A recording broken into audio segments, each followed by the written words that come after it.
சப்பாத்திக்கு ரொம்ப டேஸ்டியான கருப்பு கொண்டக்கடலை கிரேவி எப்படி செய்கிறதுன்னு பார்க்கலாங்களா? கடாயில் கொஞ்சமாக எண்ணெய் சேர்த்துருக்கேங்க. சோம்பு, பட்டை, கிராம்பு, பிரியாணி இலை தாளிச்சு விட்டுறலாம். 2 பெரிய வெங்காயம் சின்னதாக கட் பண்ணி சேர்த்துக்கிறேங்க. வெங்காயம் இங்கே வதங்கிட்டு இருக்க நேரத்தில் மசாலா ஒன்று அரைச்சிட்டு வந்துடலாங்க.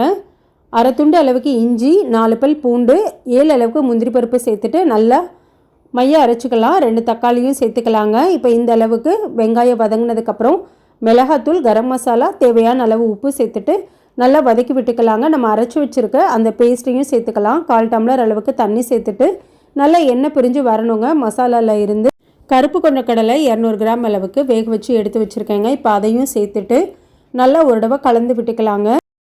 கிரேவிக்கு தேவையான அளவு தண்ணி சேர்த்துக்கலாங்க. நான் 1 டம்ளர் அளவுக்கு தண்ணி சேர்த்துருக்கேன். கிரேவிக்கு தேவையான அளவு உப்பு சேர்த்துட்டு நல்லா எண்ணெய் பிரிஞ்சு வந்ததுக்கப்புறம் ஃப்ரெஷ்ஷான கொத்தமல்லி தழை தூவிட்டா டேஸ்டியான கருப்பு கொண்டக்கடலை கிரேவி ரெடி.